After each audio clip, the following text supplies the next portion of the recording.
Hé, attends une minute. Mais c'est un plagiat de...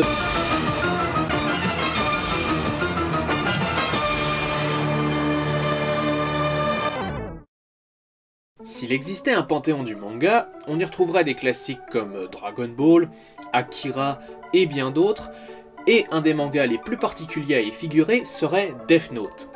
Pas de combat ultra cosmique entre deux super guerriers de l'espace, pas d'épée plus grande que les protagonistes, pas de donzelle écervelée à la poitrine plus généreuse que le Père Noël, bref, aucun des concepts que les parents de France et de Navarre associent au mot manga. Mais ce n'est pas tout. Death Note est un manga très sombre et tout aussi intellectuel dans lequel les concepts de justice et de héros sont constamment déformés, ce qui en fait une histoire captivante et assez profonde, ce qui est le bienvenu dans les mangas à grand succès, en particulier à une époque où les références étaient Naruto et Bleach. Je me souviens d'amis qui me répétaient sans cesse à quel point Death Note était original et philosophique. Alors pour la partie philosophique, j'étais d'accord parce que à l'époque j'étais au collège et que... à l'époque, la philosophie et moi ça faisait deux. Mais original ? Appelez-moi un hipster si vous voulez, mais déjà à l'époque, je pouvais vous citer un film qui est non seulement surprenant de similarité, mais également meilleur. Et ce film c'est... Une petite précision d'abord, dans cette vidéo on va beaucoup spoiler Death Note, alors vous pouvez la continuer autant que vous voulez, mais vous êtes prévenus. Ce film c'est Le Grand Blond avec une chaussure noire. Le Grand Blond avec une chaussure noire est un film d'Yves Robert sorti en 1972 qui regroupe un casting de stars parmi lesquels Jean Carmet, Bernard Blier, Jean Rochefort et Pierre Richard dans le rôle de François Perrin. Oui, François Perrin, qui, couplé avec François Pignon, constitue les seuls sobriquets des protagonistes dans toutes les comédies écrites par Max Weber, ce qui inclut Le Dîner de con ou La Doublure. Il ne s'est même pas présenté. François Pignon. Pignon! J'arrive! Pignon!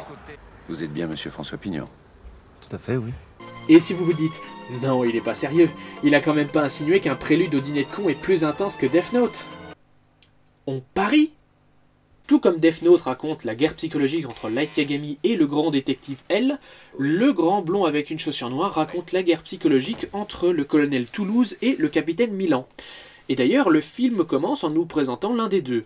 Enfin, quand je dis commence, je veux dire après le générique que vous avez tous entendu un jour, mais que vous ne saviez pas d'où ça venait.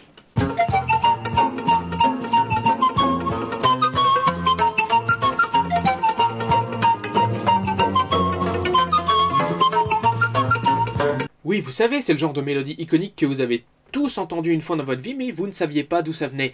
Et ben maintenant, vous savez. Et tant qu'on est sur le sujet, le prochain qui me dit que cette musique...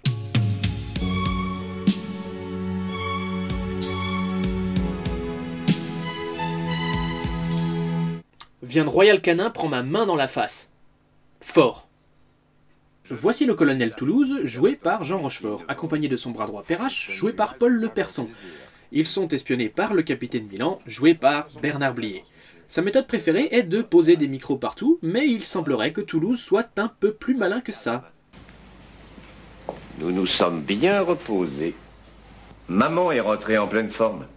10 jours de cure et elle rajeunit de 10 ans. Nous n'avons pas eu très beau temps, mais le climat est extrêmement tonique, stimulant. Je n'aime pas les arrivistes, Perrache. Dans notre métier, ils ne vont jamais bien loin. Un pâté de canard, comme je n'en avais jamais mangé. Maman en a repris 3 fois. Après une réplique comme celle-ci, vous êtes déjà probablement en train de vous dire comment un truc avec des dialogues pareils peut-il surpasser Death Note? Eh bien, jeune Margoulin, d'une, parce que c'est une comédie, et de deux, parce que Death Note peut être tout aussi ridicule. Dans une situation à peu près similaire, Light est épié par elle et il prouve son innocence en cachant un bout de papier dans un paquet de chips. C'est pas ridicule? On va voir.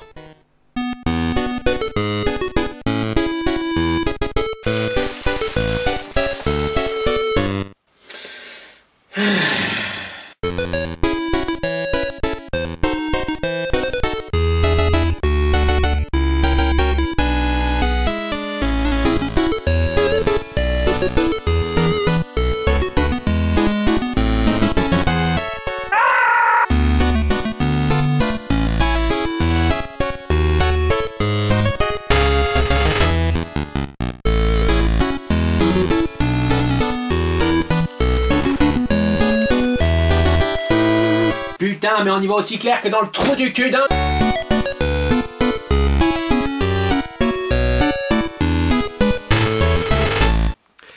J'ai voulu écrire « Pires fait de la résistance ». C'est plutôt le paquet de chips qui m'a résisté.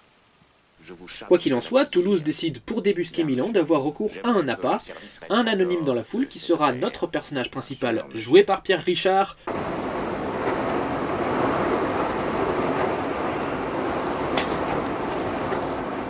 C'est lui.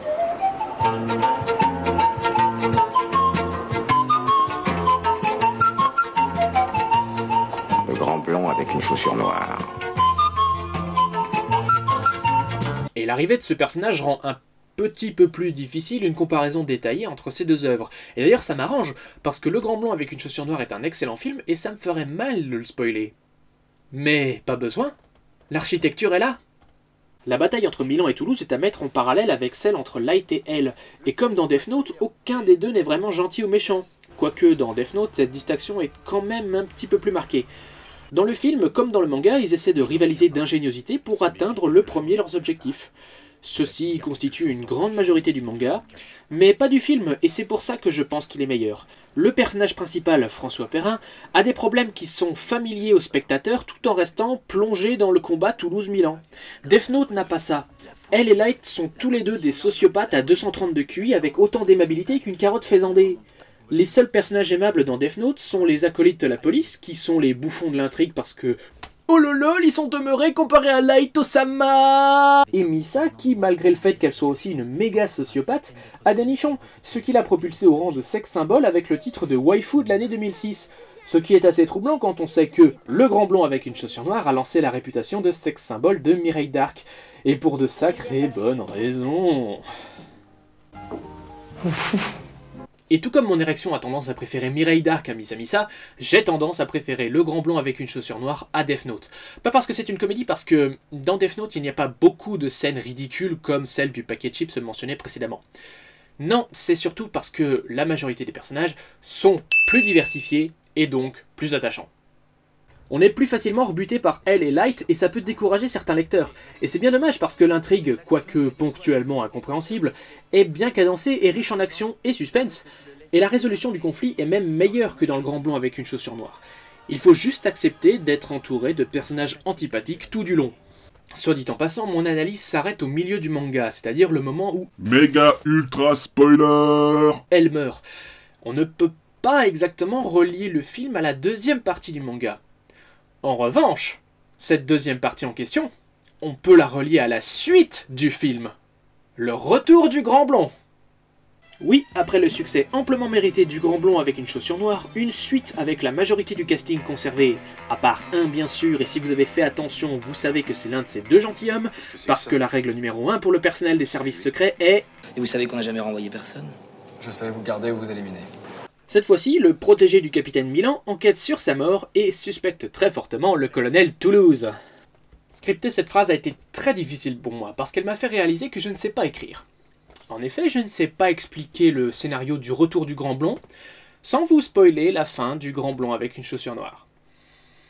Et, maintenant que c'est fait, vous êtes désormais capable de déterminer qui est qui dans le grand tableau des analogies entre les deux séries. Mais le pire peut-être à propos de cette phrase, c'est qu'exactement la même chose se passe dans Death Note. Et c'est sacrément dommage parce que la majorité de la deuxième partie, qui se veut grandiose et épique, est fréquemment entrecoupée par le duel entre Light et Nier, rejouez au jeu des analogies si vous ne devinez pas qui c'est, et leurs monologues sont aussi longs qu'ils sont ridicules. Et c'est à ce moment-là que Death Note oublie qu'il ne peut pas s'excuser en prétextant être une comédie. Mais les similarités ne s'arrêtent pas là. En effet, et vous l'aurez probablement remarqué, Le Retour du Grand Blond est une suite. Mais ce n'est pas la suite de Terminator, et par conséquent, il est très inférieur à son prédécesseur.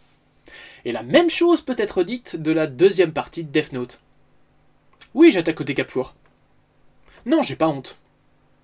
Dans le retour du Grand Blond, la majorité des blagues tombent à l'eau parce qu'elles ne recapturent pas le contexte à la fois naïf et glauque du premier volet. Et pour Death Note, le problème vient des nouveaux personnages qu'il nous présente, qui sont chacun censés apporter une bonne couche de drame pour masquer le fait que Light et Nier ne se sont pas lancés dans un grand combat dantesque, mais plutôt un combat de boue entre hémiplégiques. Et c'est là qu'on arrive à la fin de notre analogie, mesdames et messieurs, parce que les deux œuvres ont un prémisse identique. Ce qui se passe au milieu, quoique conduit par le même fil conducteur, diffère entre l'un et l'autre. Mais là où ça devient magique, c'est que la fin est exactement la même. Elles sont déclenchées par un joli Deus Ex Machina et arrivent exactement à la même conclusion. Seulement, dans le retour du Grand Blond, le film se termine sur une note gaie et heureuse, et on peut toujours se réfugier derrière l'excuse que c'est une comédie, et c'en est une. Donc c'est pas vraiment une excuse. Dans Death Note, cependant, le Deus Ex Machina est si gros qu'on n'en croit pas ses yeux, et la fin est supposée être prise au sérieux, ce qui est un échec total. En conséquence de quoi? Le retour du Grand Blond s'accroche aux branches, et peut se targuer du label relativement médiocre, mais mérite d'être vu au moins une fois. Quant à Death Note, il s'écrase et brûle dans les flammes de ses propres testicules, qu'elle avait au préalable gonflés à l'essence pour impressionner le bas peuple. Et pour certains, l'expérience de la série tout entière sera rétroactivement ternie. Et voilà comment je vous ai démontré que Death Note est inspiré du Grand Blond avec une chaussure noire. Et que c'est une bonne chose. C'est un assez beau retournement de situation finalement, parce qu'à la base, je voulais vous expliquer à quel point la série du Grand Blond est digne de votre temps, basée sur la qualité de Death Note, et j'arrive à la conclusion inverse. Le prémisse des deux séries est exactement le même, mais les événements et les atmosphères sont différentes, ce qui fait que les deux expériences restent engageantes. Et Death Note parvient même à copier l'excellence du premier film, et la médiocrité du second, mais c'en est impressionnant, parce que ça veut dire que Death Note est digne de votre temps. Et maintenant que ma plaidoirie est terminée, je me réjouis d'avance de voir les rageux réclamer mon suicide dans les commentaires. D'ailleurs, je vais attendre ici en mangeant ce paquet de chips. Cher Pires, j'ai lu ton script à l'avance et recréé l'expérience du bout de papier dans le paquet de chips. Tu seras ravi d'apprendre que c'est tout à fait possible. Et comme dernier coup de théâtre, ta vidéo se terminera avant la fin de ce message.